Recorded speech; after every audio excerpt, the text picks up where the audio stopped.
This is a full guide on how to do the video for your online course in a way that looks really good, like above and beyond most of them, takes less time to edit, and does all that without you needing a whole TV crew or videographer or hire people.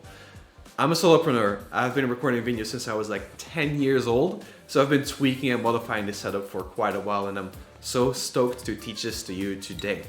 In the first part, I'll go into the video recording. What do you do to make your video look really good? Because there's something about beauty. Everyone recognizes it when they see it. They're like, that looks good. But not everyone knows how to do it. So I'm gonna just show you the basics, the tactics, exactly how you get there. In the second part, I'm gonna show you how you can actually do this recording and sort of edit the video while you're recording. This is live, this is not edited in post. And so you can use this in Zoom meetings as well, but it's super useful in a course. The only editing you need to do is cut out the parts that the retakes or the mistakes you made. And so in the last step, we'll go over that exact tool I use to do that, because I found a tool that makes it so much easier and so much faster. It's absolutely amazing. So I can't wait to share all of that with you. Take a coffee, take your notebook or write on your computer, and let's get started. You can always rewind or pause if I'm going too fast. If you don't understand anything, please leave a comment. I'll be hanging out there helping you out, because this is really my mission, to make things more beautiful. And if you put in that extra little bit of effort, there's something magical that happens, because people are inspired by excellence. People are inspired by beauty. People are inspired by you caring what you make for them. And so do take the effort to do a little bit extra. I promise it's not going to be hard. It's not going to take 3 times as much effort. So if you're ready, let's buckle up and start with the first step. Let's start with the video. We're going to talk about framing, lighting, and sound. So in terms of framing, the main thing I think about is making sure that the background is the corner of the room. So if you can tell, this is the corner of my room. I'm actually traveling right here, so there's a bed over there, but it's good because then my setup is a little bit more minimal. But the corner of the room, it just makes it look really good. I'm like in between all these nice visual lines. Everything is pointing towards me visually, and that just very nice, looks really good. The second thing is you want to create depth, and I mean like literal depth. Try to have as much space behind you as possible, because this somehow for people this feels and looks really good. Now, ideally you want to have the background darker than the foreground. I have windows over there. I actually put the curtains over it because I'm using my own light. We'll go into that later. But the light should be in front of you, not behind you. If your background is lighter than you, then it's just super distracting. People are going to look at the background instead of you. And that is actually one of the main reasons we use lights, so that we can light ourselves up really brightly and make the background a little bit darker. And finally, the position of the camera.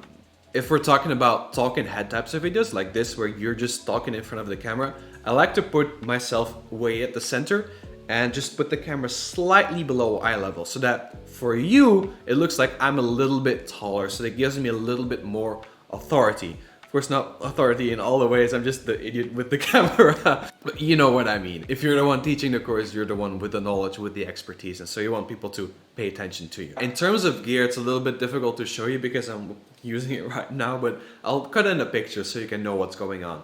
I have my standing desk here. On that is my laptop in front of me, and I have a small travel tripod where I put my camera on there. So why would you use a separate camera? Well, the quality is just so much better. I mean, of course you can see the difference. Not just that, also the position of the camera, because if you have a webcam, you're stuck in webcam position, right? And it's also the zoom level. So if I would zoom out here, then I don't think this looks as good, because everything is like, it's super wide, there's so much things happening around me. And if you would be on the webcam, you would be like, you know, all the way up and see your double chin and everything. So that's not really cool. So I really like having a camera, having it so that I can set up the zoom level exactly how I want it. And I think this just looks much better. So this is an investment for sure, but I do like, it's the basis of professional video recording. Now on my camera, I have a 24 to 70 millimeter f2.8 lens. I'll link it below. I have a Sigma one, but actually for this camera, the Nikon Z6 II, I would recommend buying the official Nikon one if you have the budget for it, because I bought this one before, but this one has a little adapter, and so it's bigger than it should be. It is a big lens, it is a heavy lens, so For traveling, it's not that great. If I'm just walking around, I prefer to switch the lens out for just a tiny small one that works just fine. And then there's one accessory that you need on top of your lens. It is an ND filter. Now, an ND filter makes the image darker. The main thing you need to pay attention to is that the diameter of the ND filter, in millimeters, is the same as the diameter of your lens because you screw it on there. Now, why do you need it? For that, we need to go into the settings you need to set up on your camera to make video that looks good. The main setting you need to set right is the shutter speed. Now, to understand the shutter speed, you need to understand that a video is just a sequence of images, right? And so in the camera, it has a shutter that opens and then it closes. So it takes these pictures 30 times or 25 times per second, and all that together becomes a video. In my case, I do it 25 frames per second, so 25 or 24 is what they use in cinema. So that's what I would recommend you use, depending on your region. Europe is more 25, US is more 24. That's related to the electricity sockets, but we'll not go into that for now. That is how much frames per second your camera saves, but there's another variable, is how long do you stay open?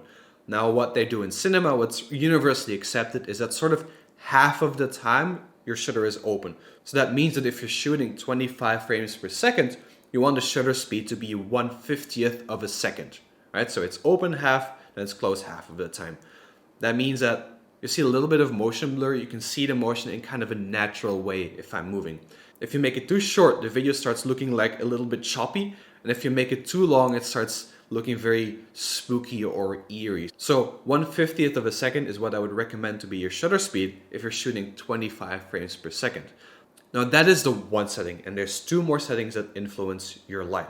The second one is your aperture. That is how open the lens is to let in light. So if it's more open, then it's brighter, and the background is also more blurry. So most of the time you want to have it all the way open because then you get this smooth, professional, smooth background. And to be all the way open, you set it on the smallest number. This lens goes down to f2.8. So I set it f2.8, 1/50th of a second. And the third setting is your ISO, which is your light sensitivity. The higher the number, the more sensitive your camera is to light, so the better it works in the darkness, but the more noise shows up. Now, ideally you want this to be as low as possible, but you'll find that if you're shooting at 1/50th of a second, it's very quickly becomes too bright. It's just like all white, the image. And so you have already set up all your options for where you want them to be, and you need another option to make the image darker. That is why you need an ND filter, which is just a little circular thing that makes the image brighter or darker, as you can see. Let me set this back right again. That is why if you see someone with this filter on their camera, you know that they're doing video and you know that they're not doing photo. But those are the settings you need for your camera. I hope you're still following. We're coming up to the next part, which is lighting. We already talked a little bit about the camera settings for the lighting, but then now, how do you light your scene? Now, I've pulled close most of the curtains there because the curtains brighten up the entire room, which would mean it would brighten up the background. And I want the background to be a little bit darker. Now, I can't get it dark enough because this is Bali and there's lots of sunset over here. This light is also not perfect, but we're rolling with what we have. Now, the light. How do you make this light look good? A good looking light in general is big and soft. So how do you do that? I've set this up as, I'll bring this in. This is a light. It's an LED light, a little spotlight. Godox is a really nice brand. Ow, this electricity is not okay. Godox is a really nice brand because they have really good price performance. So like you don't pay that much for having really good light. So you have a light, and then I like to use an umbrella because an umbrella, it packs very compactly. It looks good. It's not perfect as in the direction that the light goes into, but I'm still very happy with it. This is like an 85 centimeter one. The bigger you go, the nicer, but the more difficult to travel with it. And then I have this diffusion sheet, which makes the light a little bit softer. This one is silver on the inside because I wanted to reflect, go in there, reflect, and then on me. Now you need to put the light on something, and for that you need a lighting stand. Now, which lighting stand doesn't matter that much. This is a travel light stand that can fit in my suitcase. This is it's not super stable, but it works because, well, you're not really running into it all the time. Then where you put the light is you put it 45 degrees next to you and then about 45 degrees up. Why? Because there is shadow in my face now. and this shadow looks really nice. Now, people tend to put the light right in front of them, like this. Yep, there you go. This doesn't look too bad because the light is still big and soft, but what makes video look cinematic is if your face has shadow. And so this is why it's actually nicer to have it a little bit to the side. Now you see like the shadow, there's a lot of definition in my face. And basically, if you look at Hollywood video, almost always they put the light in the back.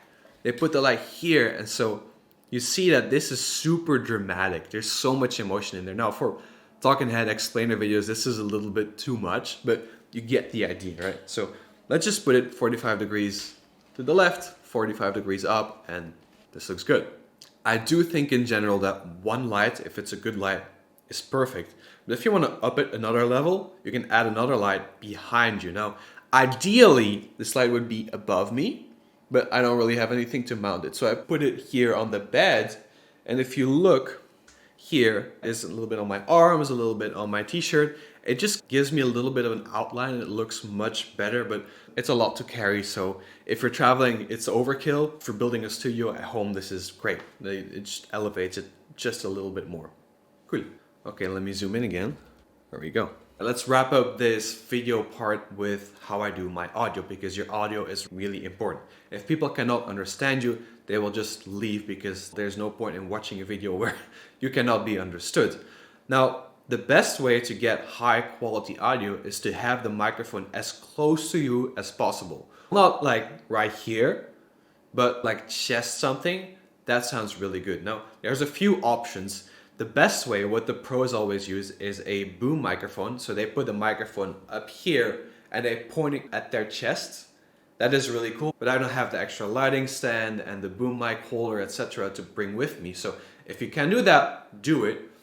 The other option is a lavalier mic. Now I have this Holyland Lark 150, which is this receiver thing, and then it has these microphone senders, and I'm very happy with them. So you can just clip it here and then start talking, which is okay, but I don't like having this huge thing hanging off me. So it actually comes with a little lavalier microphone, and you can plug this in to the receiver, and then you can just put this in your pocket and thread the microphone through your t-shirt, clip it on here, and this is like subtle, right? You still see it, but it's small and obtrusive. So I do like it doing it this way. This will still be a little bit lower quality than the boom mic, but it requires much less setup. Actually, when I do the boom mic, I also use this sender because I don't want to have a really long cable going down and up to my camera. So I can just connect the wireless thing from here, the boom mic, straight to my camera. You might be asking, what are you doing now, Marcel? Because you're showing me that microphone and I can still hear you. I actually have a boom mic on a little desk stand standing here in front of me. And it's not perfect, but it does the job. Because a boom mic kind of only listens straight to the front, so it's a very focused pickup pattern. It's not like listening to everywhere. And of course, there will still be surrounding noise from this room, unless I cut it out. We'll get to that later. But I do still like this way of doing it. I'm a little bit far, but still, it's good enough. And as for the precise mic I use a Rode VideoMic Anti-G. I'm very happy with it because it's so versatile. You can put it on top of your camera as a microphone, and it also has a USB-C port, so you can use it as a computer microphone.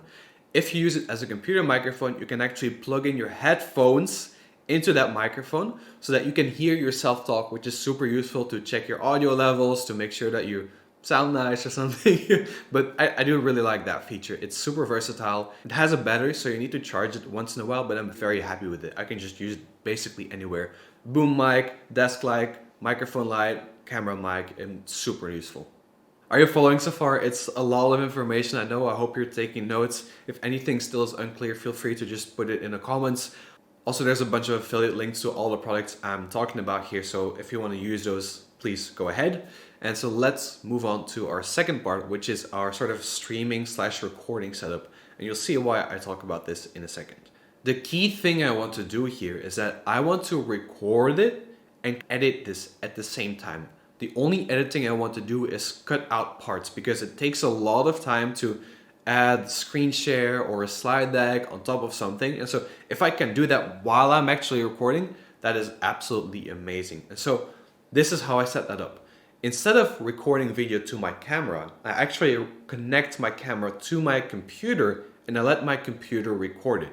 Then I use a tool called OBS Studio that lets me do the editing live so that I can change and edit the video while it's doing the recording. And then afterwards, I can cut out the parts that need to be cut out.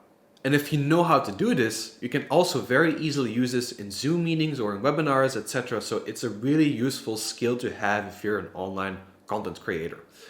Now, how do you do this? How do you connect your camera to your computer? You need a camera that has an HDMI output that can send the video out over HDMI. And then the second thing you need is a capture card. Now, a capture card takes input from the HDMI and then gives you like a little USB port. So it's like a webcam on your computer. That way you can connect the camera input to your computer. And that is actually the way that you can use your big ass camera as a webcam. But we'll go one step further here and actually do something really fancy with OBS Studio. Oh yeah, one more thing. Be sure that your camera has a power input, because if it's on for such a long time, for hours and hours, you don't want to change the battery all the time. My camera has a USB-C port, so it's basically always plugged in, so that works really well.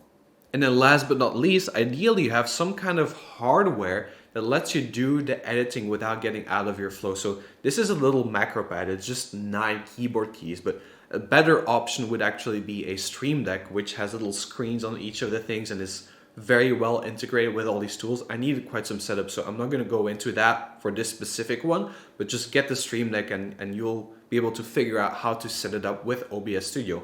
But what I can do here is I can just press this button and then it goes into my screen share. I can press this button and it goes into the slides. So this is how I do the editing while I'm doing the recording, without me having to click around and go through things on the computer, because that would take me out of the flow and that would just be too much editing afterwards. Let me go back to this and I'll show you the first steps of setting it up, but because I do recommend you getting a Streamdeck, the rest is slightly different and I'll link to you how you can set that up. Alright, OBS Studio. I'm gonna have to get a little bit closer because I can't reach my keyboard, so let me zoom out here. There you go. So it doesn't look as nice, but still, like, it's mainly about the computer. So let me start the screen share and I'll show you how to do this. Alright, so this is the whole OBS Studio inception, but I'll show you how this is set up. So the way OBS Studio works is that it has a collection of scenes, and in each scene you can compose, it's like Photoshop or Canva, where you can say which parts are where. And in my case, over here, if we move, I have here my camera on the right hand side, and then I have this thing on the left hand side, which is my screen share. So I chose this screen share scene that I created. These little emojis, I added them just for me for clarity. And then you would click the plus button here and then add what you wanted to add. So the source I added is macOS screen capture. And then in there, I could just say I want to share my entire display. Then I have my camera here. So I did here, add video capture device, and then I just picked my capture card, which is an NZXT 4K30, I think. And then you set this up for all the different things you want to share. So I have this one, which is the screen share. I can also click on the left-hand side to show just a speaker, and I can click here to go into my slides. If I click here, you won't see my screen anymore. When you have that, you can just create all the little scenes that you need. So this could be just a speaker, like this, right? This could be the one that shares your slides like this, and this could be the screen share where you see what I'm doing here. One little tip I want to share with you here is this little slideshow, and that this is not the normal format for a slideshow. Why do I do this way? This is actually not my idea. I stole it from Felipe from Inside the Show. And when I saw him do this, I was like, of course, this makes so much sense, because if you're standing side by side with the slide, you don't want the slide to be widescreen. You want it to be vertical so that it really fits in well next to you. And I would really encourage you to make your slides in that format. They look really professional. Most of the time people put too much stuff on the slide anyway, so this really looks a whole lot better. And so if you want to share your slides on this, then the way you would do that is with a screen share. So you would start presenting your slides, and then you would add a screen capture source here where you share that specific window. All right, you've probably been noticing these nice transitions, so let me show you how exactly I do that. So this is with a plugin for OBS Studio called the Move plugin. And basically what the Move plugin does is, if you have two scenes, and in one scene the camera's here, and in the other scene the camera's there, then it smoothly moves it from one to the other. And this looks a whole lot better than, let's say I would fade here, right? This looks super weird. I don't want this. So the move plugin makes that look a whole bunch better. And so one extra thing I've done here, let me just turn off the screen capture for a second. And you'll see that I have this thing here, shadow for narrow slides. This is basically an image I created beforehand, which just has black gradient. It starts from black and it becomes white. So that makes it that this transition is super smooth and it doesn't look like, let me turn this off. This looks like there's this abrupt end to the video, right? But if I add the shadow, this looks clean and professional. And it's completely transparent by the time it's over here. So my face is still perfectly lit. So all these things, you just have to set them up once. And then once you have the Streamdeck integration where you can just push the buttons to go from one to the other, that all becomes super, super smooth. Now finally, you might also have seen this like 3D type of thing. This is quite a complicated setup, so I think it's a little bit overkill. It makes it look another level nicer, but it takes a long time and I'm just gonna skip that for now. I think that if you have this move plugin, this is just already super, super nice. You might have seen that these move transitions are super slick and super nice.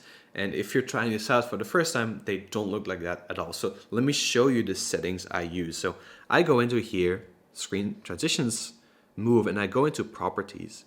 And what I did is here, easing. I want to have ease in and out. And then the second one is ease function. I like exponential because this is like the most smoothest one of all of them.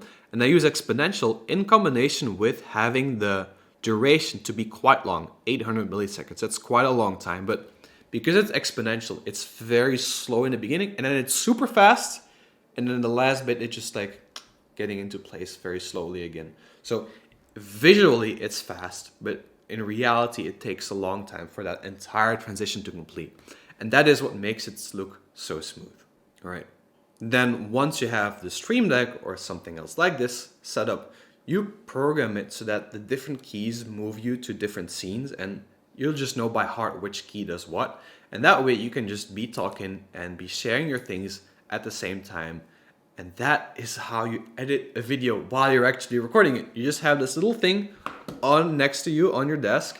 You're not even paying attention to it. You just know what to do at the right times. And you're recording inside of OBS Studio. And so what comes out is a perfectly fine video that is ready for your course.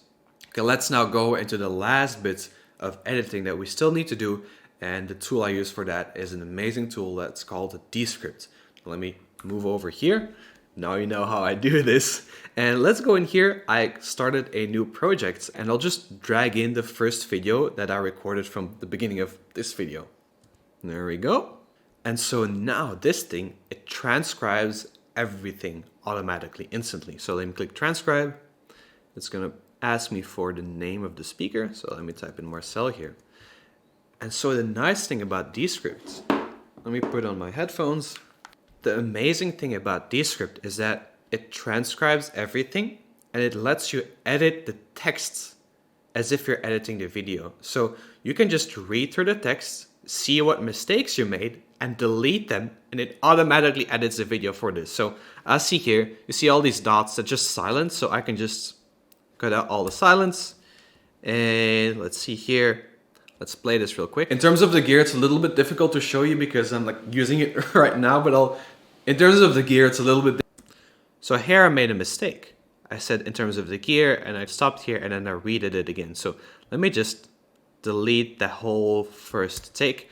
Here it made a little mistake in transcription. I said in terms of the gear, but it just got the terms. So I will press the C button on my keyboard and click terms. Then I can correct it. So it becomes in terms.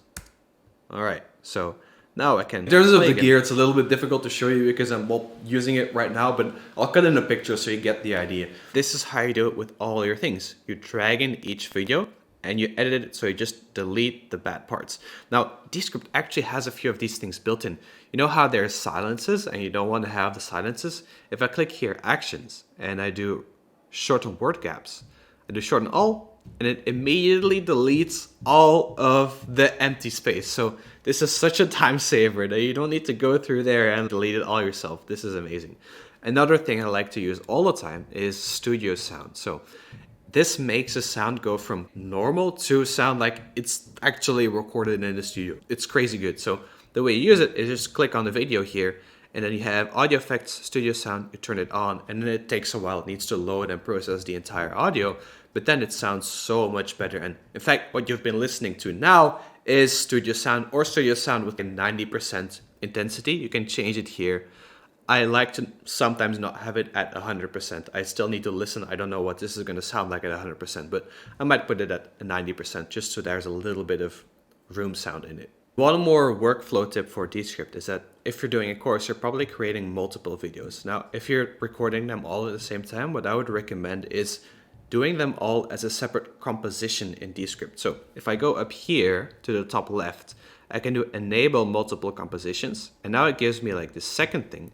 I can click here, new composition, and I can drag in a different video. And now it's going to add this, transcribe, just the same thing, Marcel, done. And so the nice thing here is that I have all the videos of my course. Of course, I will need to change the name here, but I have all the videos of my course in one place. And when I go later, when I'm finished, I click publish here. I do export because I want the video files, and I do export all compositions. And that is going to create a separate file for each of those compositions. So you can do like 8, 10, 20 different modules, edit them all, and then just one click to export all of those videos at the same time. And that is super, super useful. It's such another huge time saver. Okay, that's it. That is my workflow. Let me check where I am. That is my workflow for recording course videos that look amazing, are not that much time to edit because you're editing while you're filming and you only need to cut out the words, and you have the right tool that helps do it for you. Maybe this is a little bit overwhelming because it's just so much information in such a short period of time. If that is you, I would say just try, because it does make such a big difference when you really take care and attention to elevate what you're doing. You've watched until the end of this. That shows your dedication to all of this. And so all you need is a little bit more perseverance. Just don't give up yet, because I want to see more beauty in the world.